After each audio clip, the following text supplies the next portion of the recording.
السلام عليكم ورحمة الله وبركاته.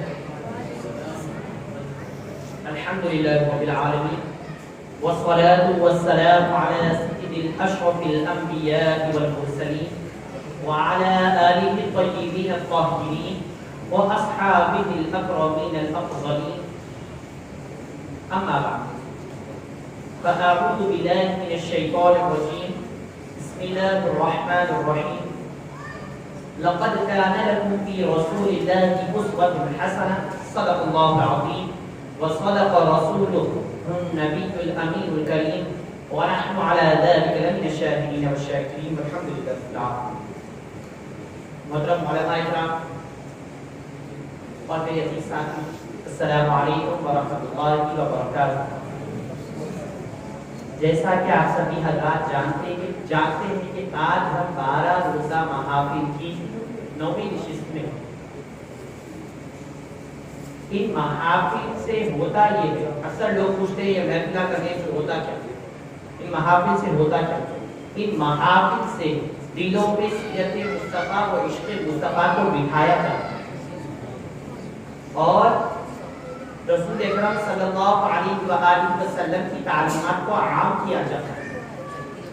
اسی لیے ان محافل کے جو بانی ہیں اور جو ہمارے پیر طریقت مسلم امت حضرت ابوالقاسم شاہ حسین شہید اللہ بشیر بخاری نقشبندی مجددی قادری رحمہ اللہ بارک ہے. جیسا کہ آپ سبھی حضرات جانتے ہیں کہ حضرت والا کی مثال کے بعد جانشین حضرت ابو رجا خطیب حجاز عالم جلیل و فاضل نبی حضرت علامہ مولانا ڈاکٹر حافظ بخاری ابو ذکا سید شاہ خلیل اللہ بشیر اویس بخاری نقشبندی مجددی قادری مجددی یوسفو نے ان تمام کاموں کی نگرانی کی اور ان میں دن چوبی رات چوبی ترقی لگا کر اس کو چار چاند لگا. اکثر ہوتا یہ ہے کہ بزرگان دین کے بعد جیسا کہ ہم نے سابق میں سنا ہے کہ بزرگان دین کے جانے کے بعد ان کے کاموں کو روک دیا جاتا ہے یا ان کے کام ختم کر دیے جاتے ہیں.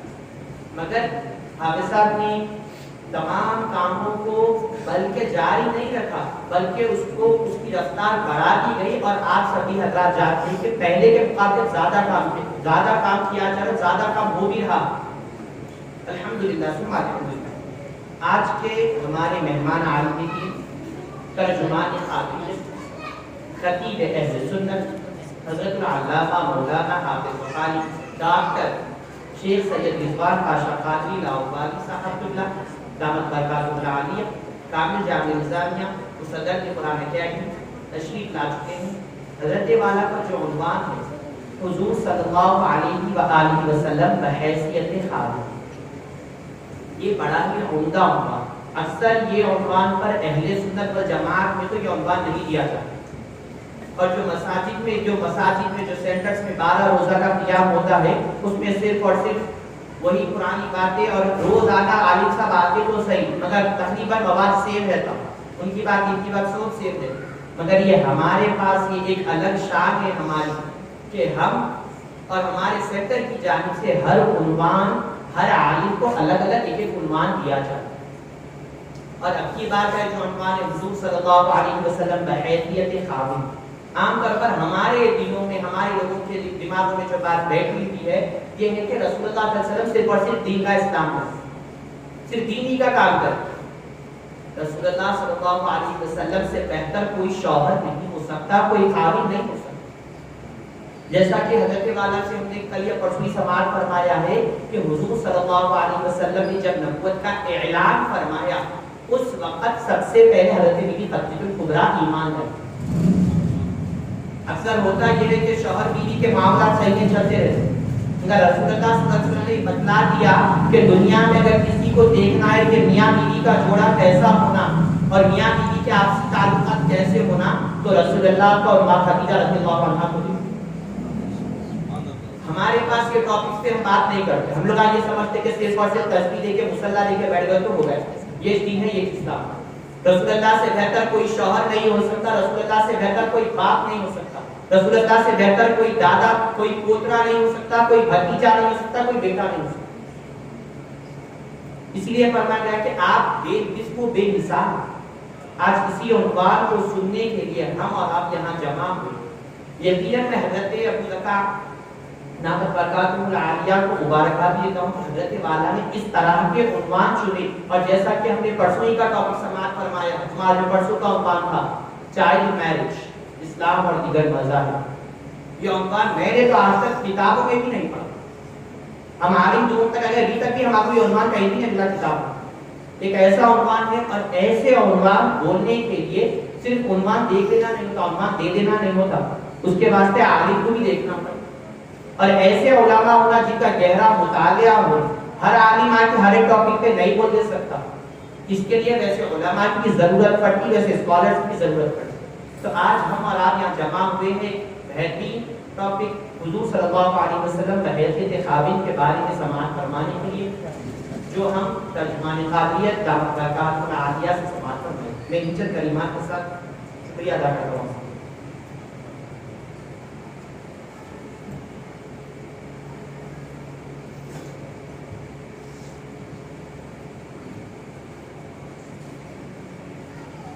میں حضرت والا کا کوئی خوشی کے لیے میں دعوت دیتا ہوں حضرت ابو ذکا سید شاہ فضل اللہ اویس بخاری نقشبندی مجددی کہ وہ حضرت والا کی معزز سامعین، درمیان میں دخل اندازی کرنے کے لیے معذرت خواہ ہوں، کیونکہ ایک اہم اعلان آپ کے اور ہمارے درمیان ترجمان قادریت حضرت علامہ حافظ بخاری سید رضوان پاشا قادری لاہوری حیدری مدت وجود بانی قرآن اکیڈمی کو خلیفہ حضرت سجادہ نشین بارگاہ سرکار لاہوری علیہ رضوان صلی اللہ علیہ وسلم تشریف لا چکے ہیں، کیونکہ ہر دن تو گلوکوشی ہوتی ہے، مگر ایک آج کی ایک اور ایک خاص بات یہ ہے کہ حضرت والا کا ابھی میں سمجھتا ہوں 3-4 دن قبل نوٹیفیکیشن جاری ہوا ہے پی ایچ ڈی کی تکمیل کا، حالانکہ ہونا تو بہت پہلے حضرت کا ہو جاتا تھا، مگر چونکہ حضرت کی گناہ کو مصروفیات وغیرہ کے باعث تو اسی ضمن میں حضرت اسلامی ریسرچ سینٹر کی جانب سے حضرت علامہ ترجمان قادریت مدت روح کو تہنیت اور یادگاری مومنٹ پیش کیا جاتا ہے۔ حضرت کا معاملہ ایسا ہے کہ میں سمجھتا ہوں غالباً 2003 سے، میں اگر غلط نہیں ہوں 2003 سے حضرت کے ساتھ آپ کی صحبت میں رہنے کا شرف حاصل رہا ہے۔ اللہ تعالیٰ نے آپ کو بے پناہ خصوصیات سے نوازا ہے، بے پناہ خصوصیات سے اللہ تعالیٰ نے سوز بھی دی ہے، ساز بھی دیا ہے، جداز بھی دیا ہے. محبت الفت تو آپ کے رگو پیما میں بسا ہوا ہے، اور آپ جب سنتے ہیں تو اس قدر محبت بڑے انداز میں جو بھی عنوان ہوتا ہے اس کا مکمل ادا فرمایا کرتے ہیں. جب قرآن کریم کی تلاوت ہوتی ہے تو پھر رئیس الحفاظ کہا جاتا ہے آپ کو. جب قرآن کی تلاوت ہوتی ہے تو پھر ایسا لگتا ہے کہ حدیث پاک میں جو آیا ہے کہ اپنی اولاد کو 3 چیزیں سکھاؤ، کہ حبا نبی کی تم حبا اپنی بیٹی و تلاوت القرآن. تینوں چیزیں ایک جگہ آپ کو نظر آتی ہے. جب آل نبی سے جن کی محبت کا حکم اسی آیت میں ہے، انہیں سے جب قرآن کریم آپ سنیں گے تو اس کا لطف اور مزہ دوبالا ہو جایا کرتا ہے. بڑی محبتوں اور طبیعت میں اس قدر نرمی اور شفقتیں ہیں. مجھے اچھا یاد ہے ہمارے والد صاحب ڈاکٹر محمد سہیل مراد علی سہیل صاحب بھی تشریف فرمائے مدرس میں، تو کہ جب ہم دوران طالب علمی کے جب نماز کا وقت آ جاتا تو حالانکہ نسب کے اعتبار سے، نسبی شرافت کے اعتبار سے آپ کو چاہیے کہ نماز کی امامت کرے، مگر اس وقت لڑائی ہوتی تھی ہمارے درمیان کہ نماز کی امامت کون پہلے کرائے، پہلے آپ میں سمجھتا ہوں اس میں 10 منٹ نکل جاتے تھے اس کی نماز کی جماعت کے ٹھہرنے میں کہ آپ پڑھائیں گے آپ پڑھائیں گے. اس کو حضرت کی یہ شفقتیں اور محبتیں ہیں. تو میں ہمارے بزرگ حضرت ڈاکٹر حسن محمد نشتر القادری مدفیوز رکو سے ادب ملتمس ہوں کہ وہ مولانا کی دلپوشی فرمائیں.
یہ بڑی عزت کے ساتھ میں حضرت والا کو دعوت دیتا ہوں کہ وہ اپنے خلاف سے ہم سب کو سرفراز فرمائیں.